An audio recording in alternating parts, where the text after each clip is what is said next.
العلم هو النور الهادي والمفتاح لكل الخير من يرد الله به خيرا. وقتلت نفسا هو القبطي بمصر واغتممت لقتله من جهة فرعون ونجيناك من الغم وفتناك فتونا اختبرناك بالإيقاع في غير ذلك وخلصناك منه ولبثت سنين 10 في أهل مدين بعد مجيئك إليها من مصر عند شعيب النبي وتزوجك بابنته، ثم جئت على قدر في علمي بالرسالة وهو 40 سنة من عمرك يا موسى.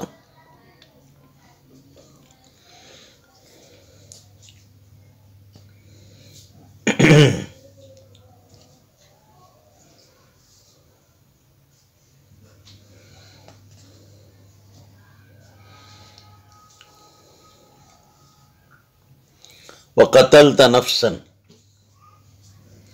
موسیٰ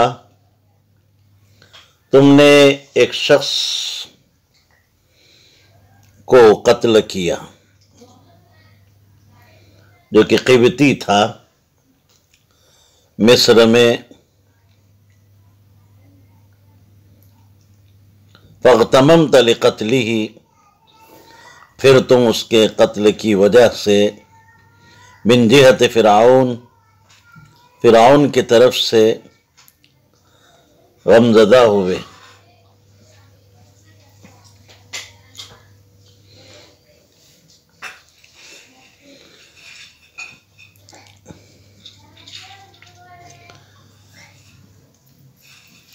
سورہ قصص میں یہ واقعات تفصیلاً مذکور ہے.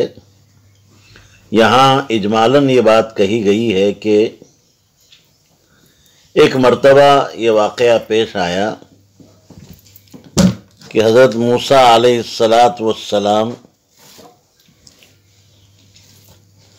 نے دیکھا کہ ایک قبطی بنی اسرائیل کے ساتھ لڑ رہا ہے.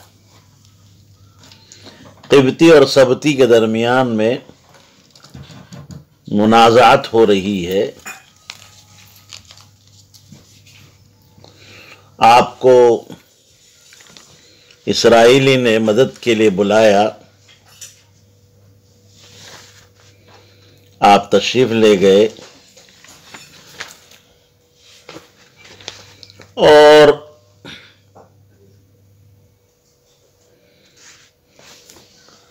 قبطی کو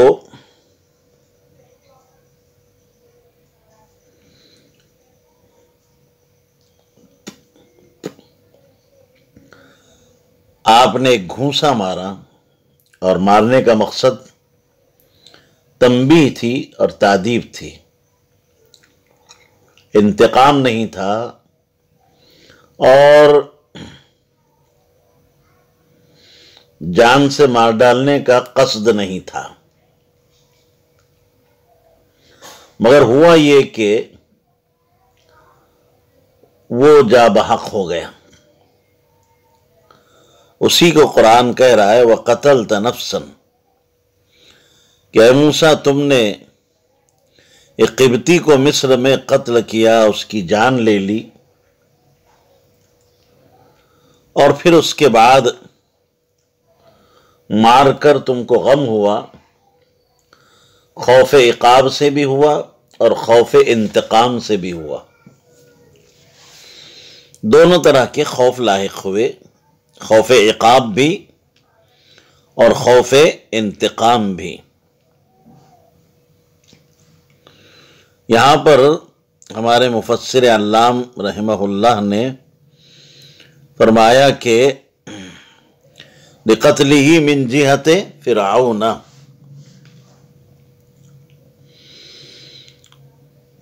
فرعون کی طرف سے، لا من جہت قتلہ، لأنه كان كافرا، وہ کافر تھا. اسی طرح آپ کا قتل خطا تھا، قتل عمد نہیں تھا، جیسے میں نے بھی کہا، لڑتا ہوا دیکھ کر حضرت موسیٰ نے فرعونی کو، قبطی کو ایک گھونسا مارا، ایک مکہ مارا، جس کی وجہ سے مر گیا، اس کی موت واقع ہو گئی۔ اور حضرت موسیٰ نے بھی خود بھی جو ہے اس کو عمل شیطان قرار دیا اور اللہ تعالیٰ سے اس کی خطا کی معافی طلب کی اور وہ معاف بھی کر دی گئی۔ مگر یہاں ایک فقہی سوال پیدا ہوتا ہے کہ یہ فرعونی شخص، جیسے میں نے ابھی آپ کے سامنے بات کہی کہ کافر حربی تھا، حضرت موسیٰ علیہ السلام کا تو کوئی معاہدہ صلح بھی نہ تھا،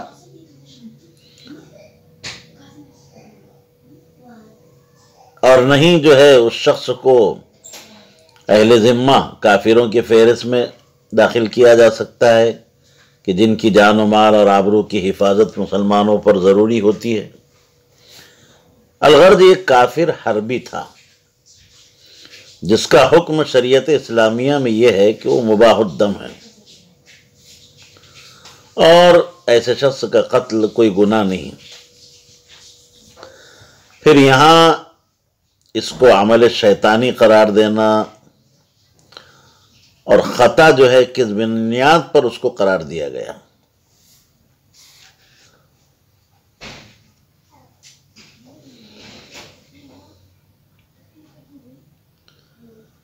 تو یاد رکھیے اس سلسلے میں اس فرعونی شخص سے براہ راست تو کوئی صریح معاہدہ صلح یا ذمہ نہیں تھا، مگر اس وقت چونکہ حضرت موسیٰ علیہ السلام کی نہ تو حکومت تھی نہ اس فرعونی کی، بلکہ دونوں ہی حکومت فرعون کے شہری تھے اور ایک دوسرے کے طرف سے مطمئن تھے، بے خوف تھے۔ یہ ایک قسم کا عملی معاہدہ تھا۔ فرعون کے قتل میں اس عملی معاہدے کی خلاف ورزی ہوئی، اس لیے اسے خطا قرار دیا گیا، اور یہ جیسے کہ ابھی بتایا گیا کہ قصدن نہیں تھا بلکہ اتفاقاً ہو گئے۔ لہذا یہ قتل حضرت موسیٰ علیہ نبینا السلام کی عصمت نبوت کے منافی نہیں ہے۔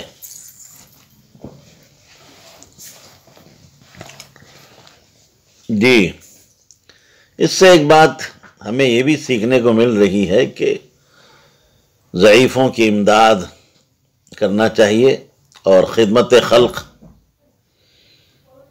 جو ہے یہ دین میں بھی اور دنیا کے لیے بھی نافع ہے اور مفید ہے۔ جی،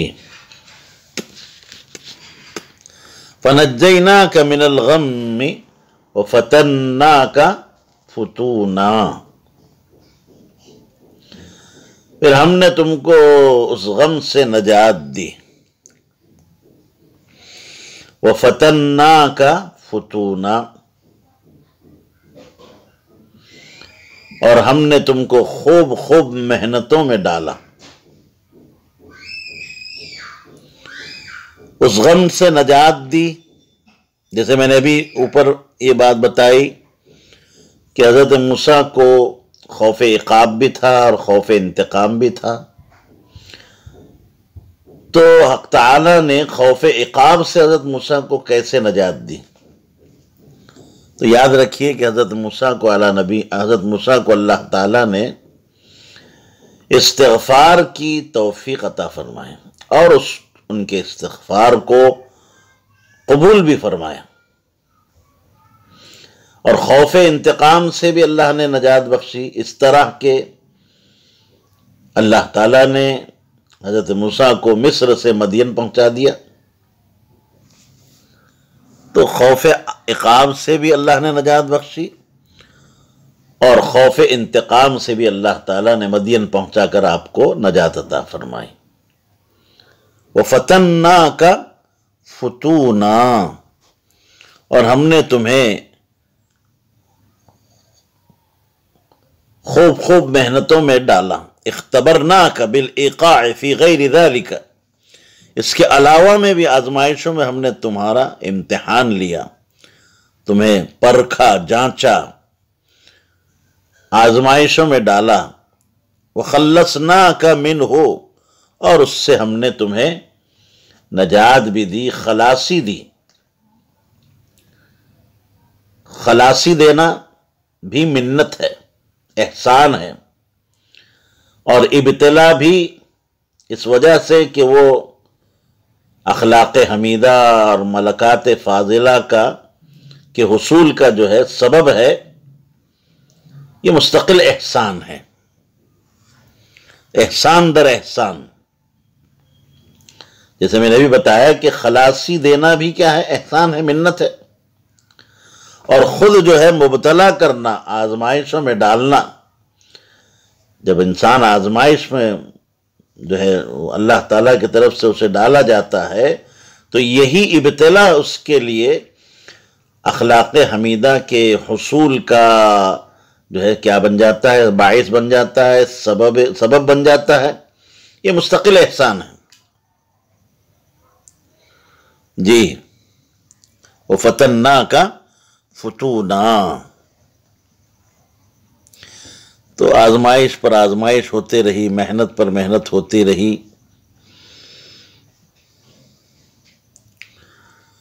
جی، فَلَبِثْتَ سِنِينَ عَشْرًا فِي أَهْلِ مَدْيَنَ بعد مجيئك إليها من مصر عند شعيب النبي وتزوجك بابنته. اور مدین والوں میں پھر تم کئی سال رہے، یعنی 10 سال رہے.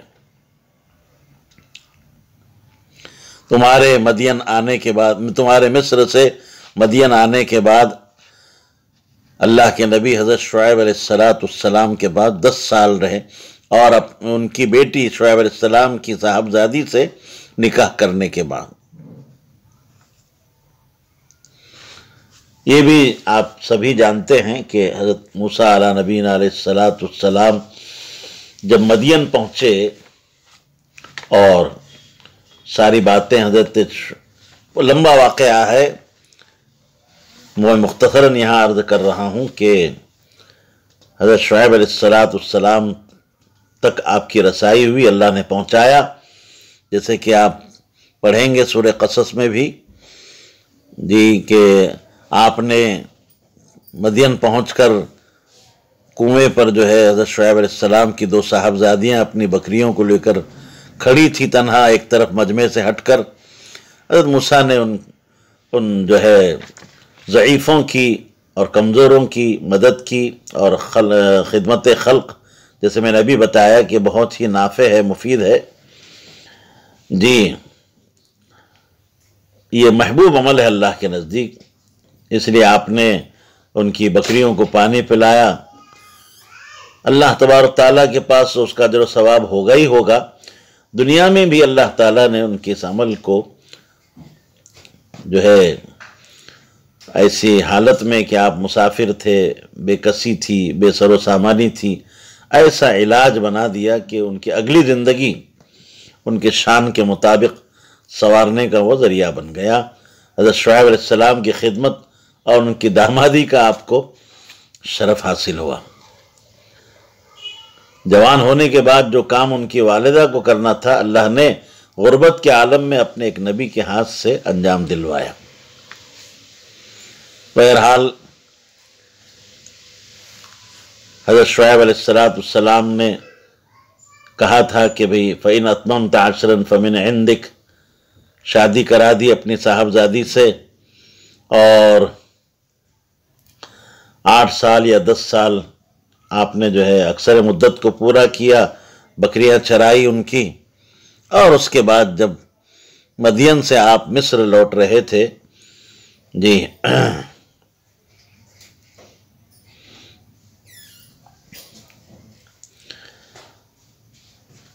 اللہ تعالیٰ فرما رہے ہیں ثم جئت على قدر في علمي بالرسالة وهو 40 سنة من عمرك يا موسى.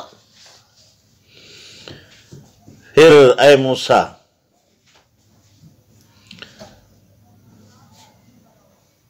ایک خاص وقت پر تم آئے، اے موسیٰ تم پھر ایک خاص وقت پر آئے، ثم جئت علی قدر فی علم بالرسالہ، جو میرے علم میں رسالت کے لیے مقدر تھی، اور وہ ہے 40 سنۃ من عمرک، تمہاری عمر کے 40 سال، یا موسیٰ اے موسیٰ۔ جی مطلب یہ ہے کہ حضرت موسیٰ علیہ السلام جب مدین سے واپس مصر جا رہے تھے تو درمیانے میں اللہ تبارک و تعالیٰ نے آپ کو نبوت سے اور رسالت سے فائز کرنا چاہا، اور آپ جانتے ہیں کہ نبوت اور رسالت کے لیے کوئی مجاہدہ اور کوئی عمل شرط نہیں ہے، اور وہ کسی عمل اور مجاہدے کے ذریعے حاصل بھی نہیں کی جا سکتی۔ نبوت خالص اللہ تعالیٰ کا ایک عطیہ ہے، انعام ہے، مگر اللہ تعالیٰ کی عادت ہے کہ اپنے پیغمبروں کو بھی مجاہدات اور مشقت کے دور سے گزارتا ہے، تو اخلاق انسانی کی تکمیل کا وہ ذریعہ ہے اور دوسروں کی اصلاح کا بڑا سبب بنتا ہے۔ موسیٰ علیہ نبی السلام کی زندگی شاہانہ اعزاز و اکرام میں گزری تھی، اب ان کو خلق خدا کے لیے ہادی اور رہبر اور مصلح ان کو بننا تھا، تو اللہ تعالیٰ نے ان سے جو ہے بکریاں چروائیں، جو اکثر انبیاء علیہ السلام سے کام لیا گیا، اور راز اس میں شاید یہ بھی ہے کہ بکری ایک ایسا جانور ہے جو اپنے ریوڑ سے آگے پیچھے بھاگنے کی جو ہے عادی ہوتی ہے، اور چرانے والے کو بار بار غصہ بھی آتا ہے، جس کے نتیجے میں بھاگنے والی بکری سے قطع نظر کرے تو بکری کسی بھیڑیے کا لقمہ بھی بن سکتی ہے۔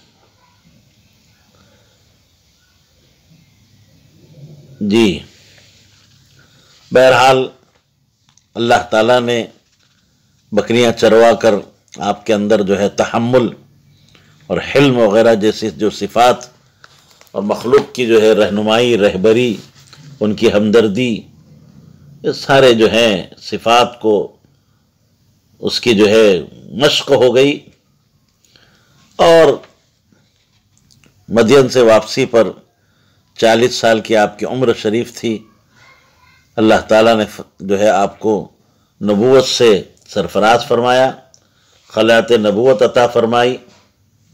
جی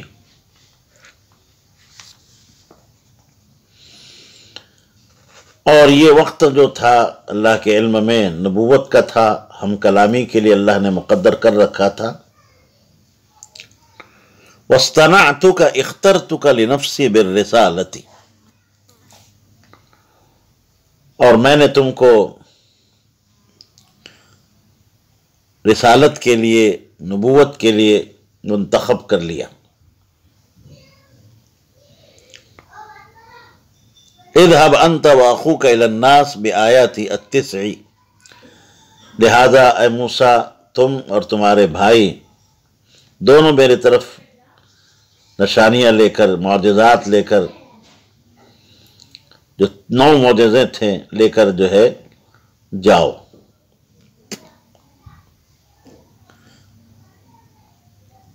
وَلَا تَنِيَا تَفْتُرَا فِي ذِكْرِي بِتَسْبِيحٍ وَغَيْرِهِ، اور میری یادگاری میں سستی نہ کرنا، تسبیح اس کے علاوہ دیگر چیزوں میں۔ اذهبا الى فرعون انه طغى، فرعون کے پاس جاؤ، دونوں کے دونوں فرعون کے پاس جاؤ، وہ بہت حد سے نکل چکا ہے۔ فَقُولَا لَهُ قَوْلًا لَيِّنًا فِي رُجُوعِهِ عَنْ ذَلِكَ، اور اس سے یعنی فرعون سے نرمی کے ساتھ گفتگو کرنا، بات کرنا، فی رجوعہ عن ذالک، اس کے دعوی ربوبیت سے اور طغیان سے رجوع کے سلسلے میں، لعلہ یتذکر یتعظ او یخشى اللہ ویرجع، شاید کہ وہ نصیحت قبول کر لے یا عذاب الہی سے ڈر جائے، اللہ تعالیٰ سے ڈر جائے اور باز آ جائے۔ یہاں پر ترجی جو ہے بالنسبت الیہما، حضرت موسیٰ اور ہارون کے اعتبار سے، لعلمہ تعالی بانہ لا یرجع، اس لیے کہ اللہ تبارک و تعالیٰ تو یہ علم تھا کہ وہ جو ہے باز آنے والا نہیں ہے اپنے طغیان سے اور سرکشی سے۔ جی، اللہ تبارک و تعالیٰ نے فرمایا کہ اصطنعتک لنفسی اذهب انت واخوک بآیاتی۔ اصطناع کہ جیسے میں نے بتایا درستگی میں مبالغہ کرنا، میں نے تم کو منتخب کر لیا ہے اپنے رسالت کے لیے، اب تم جاؤ، تم اور تمہارے بھائی دونوں جاؤ۔ اذهبا، اب دونوں کو حکم دیا گیا۔ آپ جانتے ہیں ہارون علیہ السلام اس وقت وہاں موجود نہیں تھے، تو یاد رکھیے کہ حکم دینے کے لیے ہارون علیہ السلام کا اس وقت وہاں موجود ہونا کوئی ضروری نہیں۔ یا تو موسیٰ علیہ السلام کو حکم تھا کہ تم ہارون سے کہہ دینا، یا ان کو ان کے مقام پر اللہ تعالیٰ نے وحی کے ذریعے سے ان کو اطلاع دے دی، یا یہ وحی تیسرا احتمال یہ ہے کہ دونوں کے اجتماع کے موقع پر ہوئی، دور سے واپسی پر۔ اور ایک بات یاد رکھیے کہ بار بار یہاں یا موسیٰ کہا جا رہا ہے، یہ رأفت اور شرافت کی طرف مشیر ہے۔ جاؤ میرے معجزات لے کر، یہاں پر مفسر نے 9 کہا، 9 معجزے۔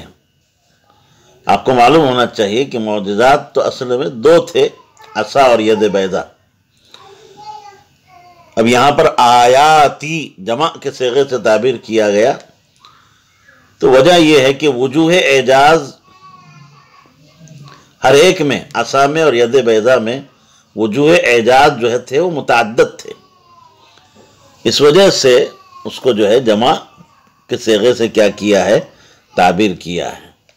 جی، ویسے مفسر نے جو 9 کہا ہے وہ دیگر معجزات ان کے علاوہ، عصا اور ید بیضا کے علاوہ بعد میں دیے گئے، اس وقت نہیں دیے گئے۔ اس وقت تو صرف 2 ہی معجزے دیے گئے تھے، اس لیے بہتر تھا کہ یہاں عصا اور ید بیضا سے تفسیر کرتے۔ جی، ولا تنیا تفترا فی ذکری، ونا یعنی کہ میں نے آتے ہیں سست پڑ جانا، اور تم دونوں میرے یادگاری میں سست نہ ہونا۔ اب ظاہر بات ہے تو حضرت موسیٰ اللہ کے نبی ہیں، حضرت ہارون بھی اللہ کے نبی ہیں، رسول ہیں، تو پھر انہیں کیسے کیا کہا جا رہا ہے کہ ولا تنیا فی ذکری، جب تو کوئی شبہ نہیں تھا سستی کا اور غفلت کا؟ یہ اہتمام کے لیے کہا گیا، ورنہ انبیاء کرام علیہ السلام سے اس کا کوئی احتمال نہیں ہے۔ اس کے بعد کہا گیا کہ اذهبا الی فرعون انہ طغی، کہ اس نے سرکشی اختیار کر لی ہے اور ربوبیت کا دعویٰ کیا ہے، اور اس سے جا کر نرم گفتگو کرنا، نرم بات کرنا۔ دیکھیے اللہ تبارک و تعالی قول لین کی جو ہے تلقین فرما رہے ہیں، اس موقع کے مناسب نرمی ہی تھی، اس لیے نرم بات کہ اللہ نے جو ہے تبلیغ کا موقع ہے تو مناسب وقت کے مناسب جو ہے نرمی ہی تھی۔ اور آپ علیہ السلام کو منافقین کے بارے میں کہا گیا کہ وَغْلُظْ عَلَيْهِمْ، ان پر آپ سختی فرمائیں، تو ان کے ساتھ سختی ہی مناسب تھی۔ بعض لوگوں نے یہ جو کہا ہے کہ مزاج حضرت موسیٰ علیہ السلام کا جلالی تھا اور ہمارے آقا صلی اللہ علیہ وسلم کا مزاج جمالی تھا، تو مزاج پر جو محمول کیا ہے اس میں یہ جو ہے محمول کرنا بے ادبی اور سوء ادبی سے جو ہے خالی نہیں ہے. اس لیے بہتر یہی کہا جائے گا کہ بھئی موقع اور محل کے مناسب یہی بات تھی. منافقین کے اعتبار سے سختی مناسب تھی، اور اس موقع پر فرعون کے اور جو ہے کے ساتھ اور اس کے جو ہے آل فرعون کے ساتھ گفتگو میں نرمی ہی کیا تھی؟ مناسب تھی. لعلہ یتذکر او یخشى اللہ، یخشا کا مفعول جو ہے اللہ مفعول محذوف ہے. جی اب یہاں کے لعلہ کہا گیا، ترجی کا استعمال کیا گیا. تو اس سلسلے میں یاد رکھیے کہ یہ لفظ جیسے مفسر فرما رہے ہیں کہ باعتبار علم الہی کے نہیں ہیں، بلکہ دوسروں کے اعتبار سے. یہ حضرت نے فرمایا کہ حضرت موسیٰ اور حضرت ہارون علیہ السلام کے اعتبار سے کہا گیا، اس لیے کہ اللہ کے علم میں تو بات ہے. اللہ کا علم ازلی ہے، ابدی ہے، قدیم ہے. آپ کو تو سب اللہ کو تو علم تھا، یہ مانے گا نہیں. انہ لا یرجع. السلام عليكم. لا تنسوا الاعجاب بالفيديو والاشتراك في القناة تشجيعا لنا لنستمر بنشر المزيد ان شاء الله.